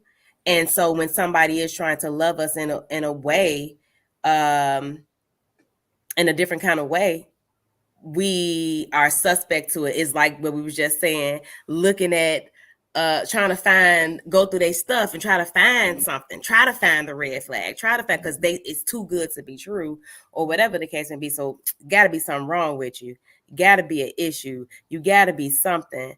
And we do that to trick ourselves out so we don't get hurt. But then we end up hurting ourselves or hurting somebody else that is actually genuinely trying to love on us. And then also, when if you didn't do anything and they go looking, that triggers that person to go do something now. Like, so now I'm gonna give you something to look for. You know what I mean? Or the person that's looking is already in the process of doing something. So before they make the decision, let me have the ammo. Let me have the ammo so I can go and do this bullshit that I already want to do. That I already want to participate. Because Freddie at the job is talking that talk, and I might want to give Freddie a little, you know what I mean? Not Freddie. That is, first of all, that's the old ass fucking name. Because that's the old nigga at the job. Old nigga at the job. Always trying to. But I'm finna tell whoever Freddie I sound like dating he about next to watch this show, so they can understand my love. Go watch our episode on soul ties, so you can after that first hour, you know what I'm saying. I'm finna be like, go watch it, and then instead of when they be like, tell me about yourself, it was a meme where somebody sent somebody like a PDF. I'ma just send them the link to this, and the timestamp, cause this is me. Cause the fuck. I'm over here like, so y'all just really gonna do this? Okay, fine. On the building a relationship. But to go back to talking about the soul ties. One thing that we don't want to do is cultivate negative connections. Like if we know it's a negative connection, or if we do feel like it may be one, we got to pay attention to certain things, which a lot of us don't do. So one of the things, we got to pay attention to the red flags. Yeah. And as much as those red flags be waving in our face, and no, it is not a carnival. It is not a fucking carnival. I'm just saying. It is not Six Flags. Okay. He says not Six Listen, Flags. because we be trained, and I listen. The conversation me and aunties had earlier, I am very aware of certain red flags that's happening in my dating life, and so I've been dropping them to the aunties, like, okay, what y'all thinking? What I'm thinking? Because I'm thinking what I'm thinking, and is y'all thinking what I'm thinking? Because I want to make sure y'all thinking it too.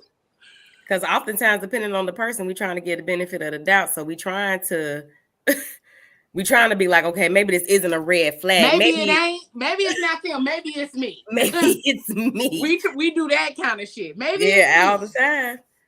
So pay attention to red flags. I can change him. You know, maybe he ain't been loved right. I'm not in that business no more. No, I'm not in the business of changing. Used to be.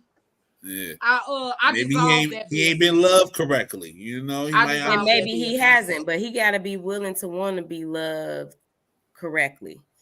I dissolved that. Wanna be loved. Early signs of manipulation, dishonesty, or emotional imbalance should not be ignored. Trust your intuition and steer clear of relationships that exhibit these traits before they form a deep bond. Set clear boundaries from the beginning. From the start of any relationship, establish boundaries to assure mutual respect and healthy engagement. Clear boundaries help prevent entanglement in toxic dynamics and protect your emotional well-being. Yeah. That's important as fuck. Yes. It's to set that clear motherfucking boundary. A little bit. Yeah. I struggle with boundaries. Because I struggled with boundaries. That's why I struggled with boundaries. Because if I really like somebody, I'm a quality time person. So if I really like somebody, I want to spend time. I want to be around. I want to talk to you. I want to text. I want to do all this stuff because this is a way of letting me know that we're engaged and that you're into me. So if I'm not getting those things, it leaves me in my head to think whatever it is I want to think. And then the wheels get to turning and it takes me down a spiral. And so that's the other thing too. That's why those boundaries are always important. I'm the person that'll draw the line in the sand, and then when you cross the line, I erase it and then draw it again. Like, nah, like I used to be. Let me say that before the person I started dating come watch this show. I used to be a draw a line in the sand kind of person, and you would cross that boundary, and then I would just move it. And then you cross it again and I just move it. Now, at this point, I cannot sacrifice my boundaries for anybody. And damn, I'm going to see if I can upload that video real quick because it was an awesome video about the difference between self-advocacy and setting a boundary. Because you could tell somebody, okay, don't talk to me like that. That's not setting a boundary. That's advocating for yourself. And I was like, bitch, you just blew my mind because everybody make it seem like those kind of things are it's setting a boundary. And that's not really what it is. It is literally advocating for yourself so that you have an understanding of, okay, this is what I will and won't tolerate. But then what you do after you advocate for yourself is setting the boundary. So it's loading. So I'm going to share that with y'all. Whether you let it keep passing or you do something about it. And I was like, oh my God, yes. Yeah. Setting the boundary is talking like that one more time. Watch what's about to happen to you. Or even setting the boundary is, okay, you talk to me like that again. Now I'm just gonna move out your way. I'm not going. Because I've I'm already done said with I this didn't like situation this. as it is. I am no longer going to engage. I am no longer going to do any of that. And I have advocated for myself on several occasions, but not set the boundary. Mm-hmm. You know what I'm saying? And so I was blown the fuck away when she said this. Here we go. You said that, but that's not a boundary. That's self-advocacy. You're not going to talk to me like that. That's self-advocacy. That's not a boundary. The boundary is what you do with your body when they keep talking to you like that. Self-advocacy is, that doesn't work for me. I won't be treated that way. The boundary is, oh, well, I'm going to remove myself because because when I advocated for myself, right, and told you what I would and wouldn't stand for, you ignored it. The boundary is what you do next with your body. So, be like, oh, they mad because I got boundaries now. How you know they mad? If you really had boundaries, you wouldn't be aware of their madness, of their anger, because you would have got your body out of there. You would have moved. You would have disconnected. You would have shut it down. And we can get stuck in these loops of self-advocacy and get frustrated because they're not listening. But the boundary isn't theirs to listen to. It's yours to hear and move. You need a boundary. Oh yeah, send me that. I'm with you when you're right. I'm with you when you're right. Put it in the group chat. Yeah. But that's how you cut the ties. That's how you cut the soul tie right there. Absolutely. Absolutely. That's how you cut the tie. And that's how you wing out who's willing to do the work and who's willing to do the stuff when it comes to you, and who is going to ignore those things and just be like, all right, well, you tripping, and just, you know, kind of toss you off. Or like with me, I'm not super aggressive. I'm not an aggressive person in certain situations because I saw you, Pablo. Pablo, I saw you. I saw your face. But I am not. I am in a relationship. I am not an aggressive person. I will speak and say what I need, what I want, what I expect. And then I sit back and I wait to see if you're going to do it. And I don't know what that time frame is, but whenever that time frame is that you either haven't done it, you refuse to do it, you make excuses of why it's not being done, and there's never any effort. There's a bunch of, I hear you, I know, I'm going to do, okay. I mean, but I ain't used to that. I don't know how to do that. All of that is, I hear it, but now I'm watching. I'm just looking as you continue to say the complete opposite. And then eventually it is what it is. You know what I mean? But I think, like you said, I'm more or less advocating for myself, but I'm still in the picture in a way where I'm not setting the boundary, or I haven't done that. I haven't done it where I was setting the boundary, but I was more or less just speaking and just letting in it the happen. loop, like she said, in the loop, and just like, okay, advocating for yourself, advocating for myself, and that used to be all I would do. Yep. And I'm with you because I had to recently get into that space and say, you know what? I just said this too many motherfucking times. So I'm going to do us both a favor. You don't want to do it. I'm tired of saying it. Peace out. But I don't want you to have to witness my absence in order for you to show up. That's not how that works. The minute I disappear, it's because now you feeling the lack of that love, the lack of that attention and that pressure. Because I'm big pressure, okay? When I apply pressure, I apply big pressure, okay? And I don't play about somebody that I'm truly, genuinely interested in. But if it takes for me to separate myself from that situation, then I will do so. If it takes for me to pull back, then I will do so.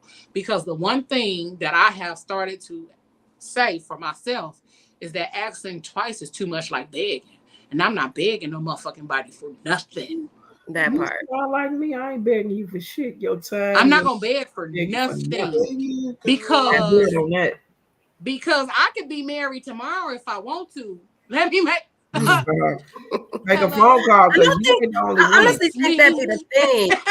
I think that people oftentimes, because of how you love, like for me, I'm a love hard person, right? Mm-hmm. So I think sometimes people think because you love in that space and you give so much of that to them, right? There's no way that somebody else is in the picture or making an appearance. But like you said, I'm big pressure. You're big pressure. You it's people constantly in an inbox or constantly when you outside trying to say things to you, whatever the case may be. And I think people get real comfortable and they forget that at one point you was one of those people on the outside, like, how can I get this? How can I get to that person? How can I get him? How can I get her? And then lose track of how can I keep them? How can I keep her? How can I keep him? And then they just, like you say, they blah, it's all them excuses of why they ain't gonna do it. But then you move around and now it's like, oh snap. Cause guess what? This not you don't fuck with me no more, huh? Right. Because at that point, then now you feel like you in that space where I'm not irreplaceable. The fuck you are. I'm gonna grab all of it and I'm gonna go on to the left and I'm gonna leave you over here by yourself. And like Leo said, you get that one thing, like, so you don't fuck with me no more. No. And I'm good. I know how to love you from across the street. Absolutely. And do what I need to do. Just because I don't fuck with you, just because I don't fuck with you don't mean I'm mad. I'm not mad at you. No way. I just had to have the same conversation with somebody last week. I'm not angry with you in any way. I'm not. But I chose to remove myself from the nonsense and the BS and what like you said, I said it 9,997 times. And you think I'm going to say it one more time? I don't talk to my child that much. And you think I'm going to keep talking to you? I'm talking to my child. I'm good on that. I'm good on that. I don't talk to the kids that I mentor that much. And you think I'm finna... No, I'm good. Look here, bro. Let me help you out. Let me help you out. Head out. I did that with a friend this year. Yeah, I did that. Go ahead and head out, and I'm gonna do what I need to do. And I just in the last couple months, I just did it with my own job and told them, look here, what you're not gonna do is kill me, and all this extra that you got, I'm gonna go ahead and head out. You can have it. I'm good on that. Because I got to go. Because I got to go. Because at the end of the day, I love me a hell of a lot more than I love you. And you're not going to keep me in a space where I'll stop loving on me to fulfill what you... I'm good on that. You go ahead and do that and handle that. And now it's like, well, I said I was going to. You said you was going to 7,999 times.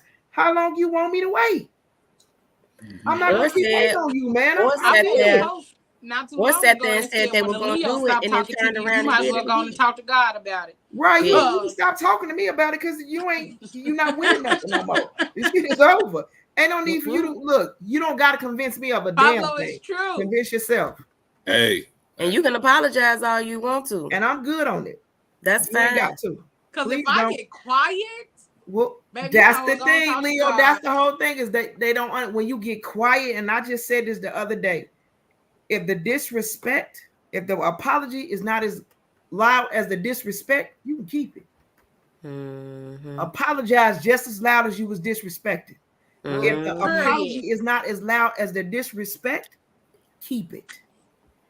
Period. I had to let go of a friend because of that. Because I explained, and I had been explaining this for years. You feel me? Years.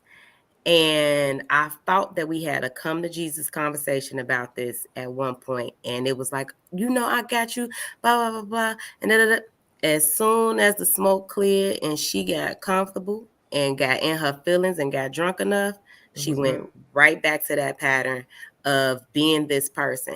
And I was like, okay, I'm done. When what I they say say. I was done, I was I was I was done. There was no coming back. You know, there was no coming back. I still be cool.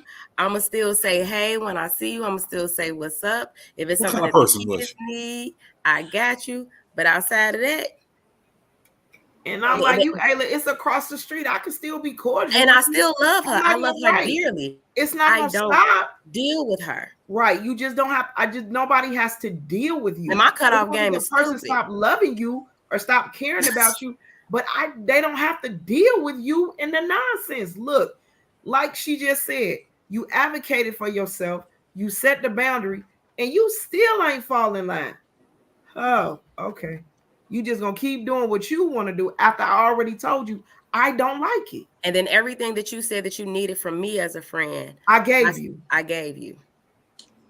So we got a few more things so you won't create these negative connections or negative soul ties. Avoid over dependence. Cultivating a balanced connection means maintaining your independence and not relying too heavily on the other person for emotional support or validation. Focus on building a relationship where both parties can stand on their own.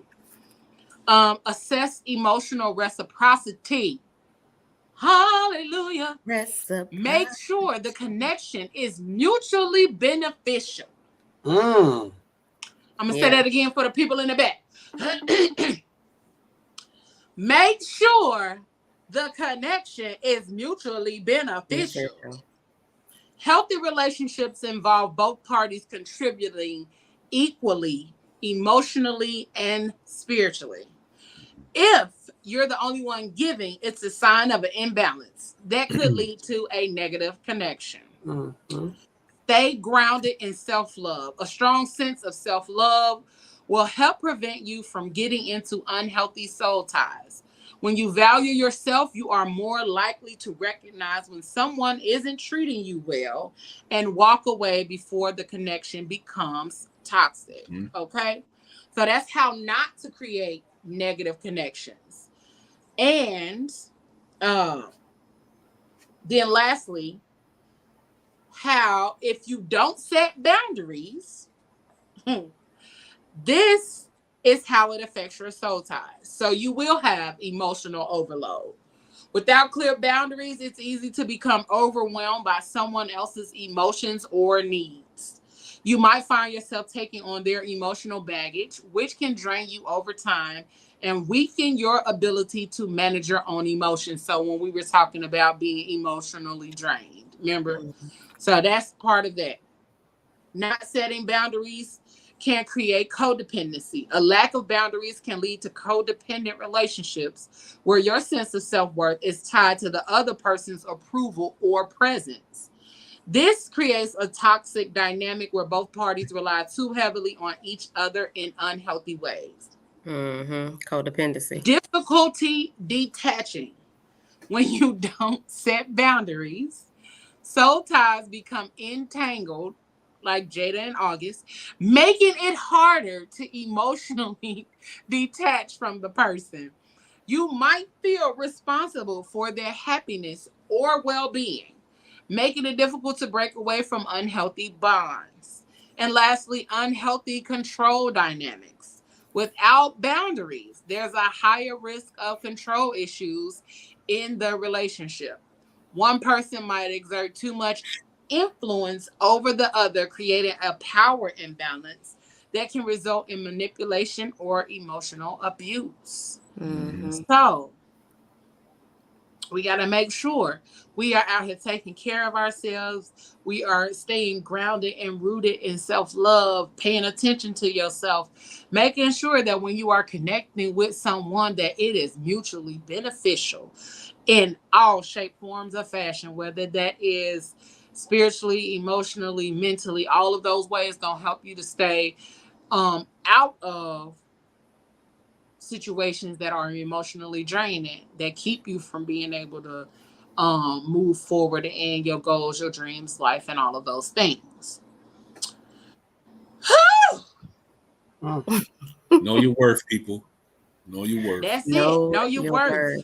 Know your value, but also, like it said, like learn to not look for outside validation.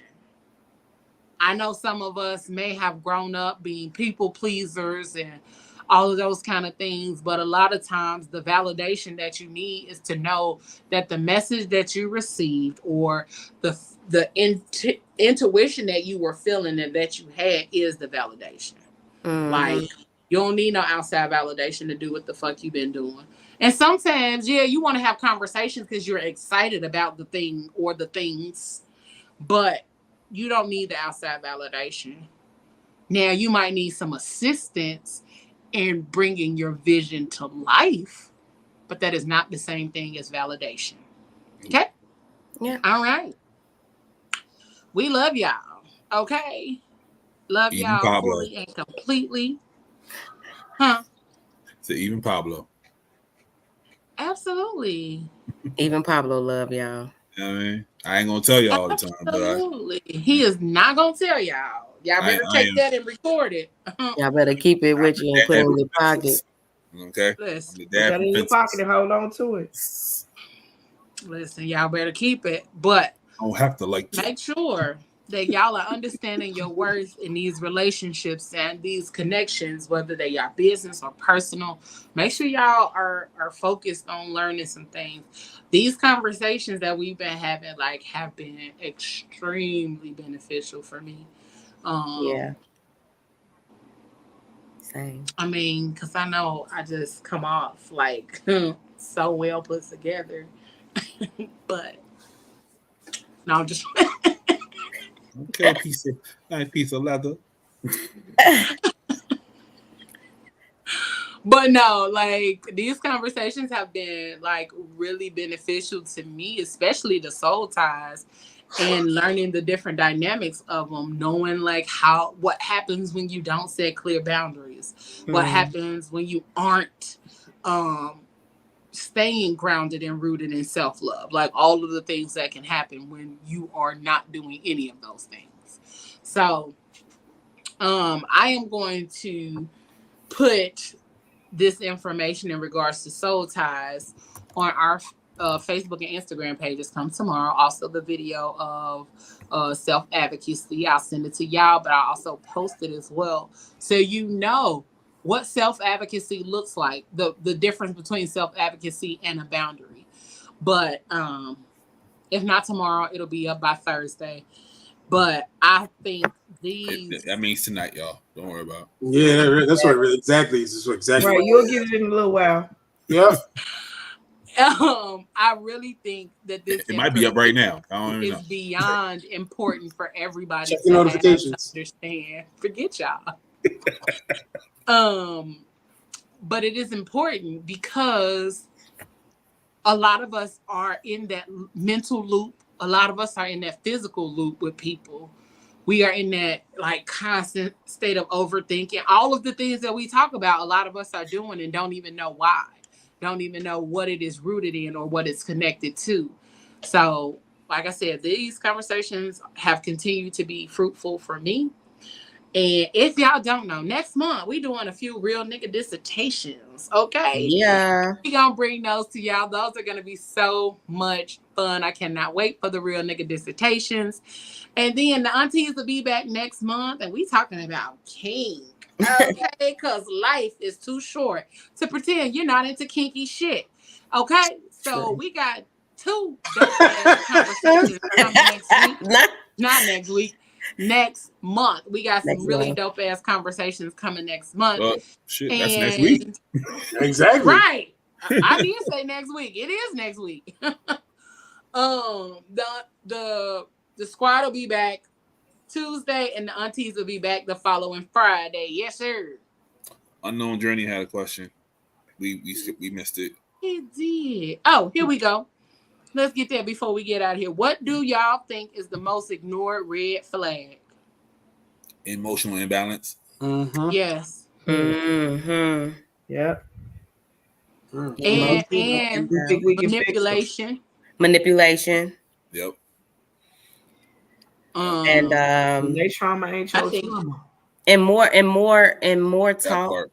What you say, Nisha? They trauma ain't your trauma. Stop trying to fix people. But That's we not try your to carry it. We try to carry it with them. Mm-hmm. That's what they taught us to do. You know, their pain is our pain. We got to carry it together. Yeah. And then thank you. Also, someone who has a lot to say but doesn't do anything with what they're saying. Yep.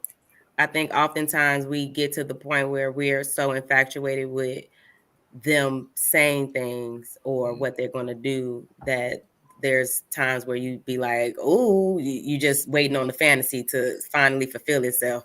Yeah, the idea of love coming to fruition. You waiting for everything to come. Yeah, the idea of.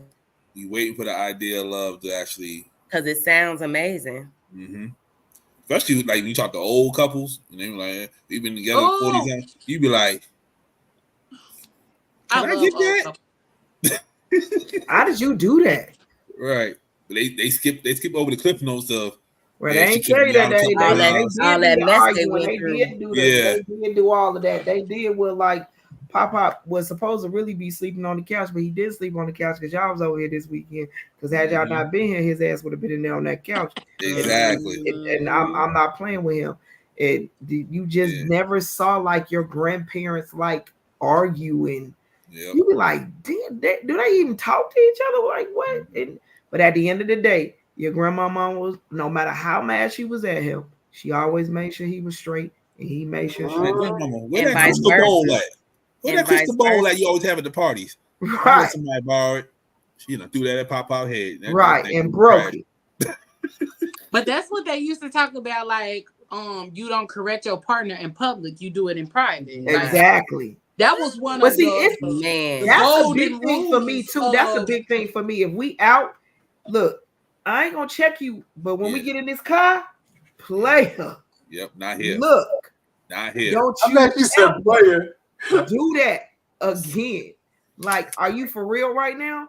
I'm not gonna never check you in because look, we a unit and we won. Absolutely. Yeah, absolutely. But behind closed doors, I'm about to let your ass. Because once somebody see the crack, baby. Yes, that's when they coming in. We ain't never doing that in public. We're not doing none of that in public. They be but once we get in this car on the ride home, it's gonna be a hell of a ride to the house, baby. Get ready. Shit, you might get a text message like, "Hey, you need to relax." Right. That's when you be like, check your phone. Hey, calm down. And they like, oh, you're doing too much. Yeah, I saw you. Or like me and Leo, we had said this. We said it a while ago. Right. Where, you know, being with a man who makes his presence known, and he looks at you, and you be like, "All right, I'm doing too much. Let me go." Right. Because he done gave you that look. Like, you out, and then you he gives you the look, and you be like, "Yeah, what's the say, okay. Just pull out the microphone. Don't try to whistle no more. Just pull out the microphone. Listen, that's what I'm trying to. That's why I'm trying to just go through it. I ain't even. I'm like, I'm gonna just keep saying because I see her over there struggling. Right. Right. Yeah. Go ahead, Cole. Right.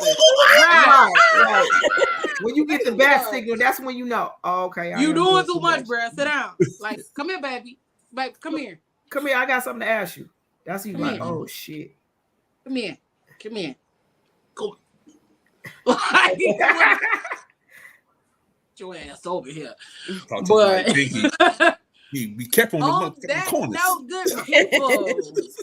This is another good conversation. I thank y'all for y'all transparency and openness during this conversation today. I don't appreciate y'all going on a tangent about my shit, but whatever do you mean, Leo? I don't know what happened. But I'm gonna use it for my benefit. I'm gonna just create purposes. Some clips, and when somebody be like, "Tell me about you," I'm gonna just send them the folder. Here's the Dropbox folder. You can watch this at your own convenience. And not Leo making a knowledge base. She's making a knowledge base for all the new fellas. Listen, because it is. Y'all done already told them my business. Why do I need to tell them? Like, let me go ahead and take the information already out here. Pass it along. If you would like to have any questions answered, you can reach out to my team. I'll tell them. Come on over here. I'll let y'all know.